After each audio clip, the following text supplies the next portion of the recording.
lagi, ha? So, principle of marksmanship. Stance muna. Tignan mo ako. Kung ano ang lawak ng aking shoulder, yun din ang lawak dyan. Tignan mo. Okay? At nakaharap ako squarely dun sa target. Tapos, i-bend kong konti yun, no? Hindi yan? Ito. Lagyan ng yabang. Yan, yan.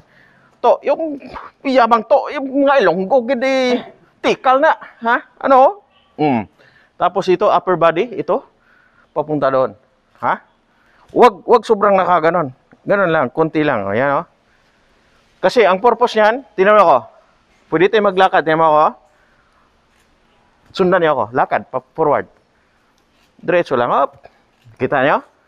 Mas madali, di ba? Kung tama ang posisyon ng katawan, so yung stance. Pwede ka rin paatras, tingnan mo. Tama? Mas madali, di ba? Yung ginawa niyo kanina, nakaganon. Nakaganon lang kayo, di ba? Sige, maglakad ka nga, nakaganon. Sige, lakad, ganon. Sige. Oh. Di mo? Oh, di ba? So, kailangan, ang stance, tama. Yun ang sinabi ko sa inyo. Ang tawag yan ay combat stance. Ulitin, combat stance. Combat stance. Ang kasunod ay grip. Pupunta tayo sa grip. Ito yan. Oops. Hawak, ganon. Wah, ito yan, ha. Tapos, dito sa kabila. Okay? So, ngayon, mayroong iba't iba. Yung kanina kayo, ganyan, ang tawag yan, cup and saucer ang tawag yan. Wala akong sinabing mali. Kanya-kanyang style lang yan. Okay? So, pwedeng ganon. Oops. Yung may nakaganon, nakalak ganon, pwede rin yan. Okay? May nakaganon, ha? Nakaganon, ha? Pag pigpigil, nakaganon, okay? Ito, fist grip tawag yan. Yung karamihan na semi-automatic pistol, ganyan ang hawak nila. Okay? So, mamaya, pasubukan ko sa inyo kung saan ang comfortable kayo, doon kayo. Tapos, ang higpit ng kamay ay andito sa non-shooting hand. Anong tawag dito? Non-shooting hand. Yan yung hindi kumakalabit. Ang kumakalabit, shooting hand yan. Dito, non-shooting hand. Maliwanag? Yes, sir. Okay. Naituro ko na sa inyo yung stance at saka grip. Dalawa yon. Stance and grip. Okay? Ano yun? Stance and grip. Okay? Security guard, SG. Stance and grip. Tandaan nyo, doon magsimula. SG, ha? Maliwanag? Yes, sir. Ang kasunod natin ay aiming. Aim. Paano natin i-align yung sight? Kasi mayroon man tayong sight, oh. Okay? Nakikita nyo na parang may lalim dyan? Yes, sir. May slot dyan?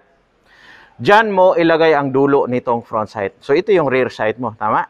Yes, sir. Dyan mo ipasok. So, parang makikita mo, parang may tatlong poste siya, gano'n. Equal distance ang bawat side, ha? Tatlong poste, ha? Okay. So, maging ganito itsura niya. Paglapitan mo. Pag tinitingnan mo, ayan ang letter A. Para may tatlong poste ka ganun. Diyan mo nilalagay. Ang pagtitig mo sa sights, focus ka lang ang titig mo doon sa front sight. Maliwanag ulit? Yes, sir. Huwag kang tumitingin doon sa target. Huwag mong titigan ang target. Titigan mo yung front sight. Okay? Malabo dito. Malabo-labo to siya. Naintindihan niyo? Yes, sir. Pag nilagay mo yung tatlo, yung sights natin, inalign mo dyan, papunta dyan, ang tawag nitong lahat na nakikita mo na yan, ito lahat, sights at saka yung target, nilagay mo sa sentro, ang tawag dyan ay sight picture. Ulitin. Side picture. Side picture. Kapag ito lang, anong tawag dito? Side align. Sight alignment. To. Side alignment. Side alignment. Kasi kapag magtanong-tanong yung mga kasama nito sa gwardiya, masagot nyo rin, ha? Yes, sir. Ano to? Side alignment. Ilagay natin dyan. Side picture. Maraming klaseng sight picture.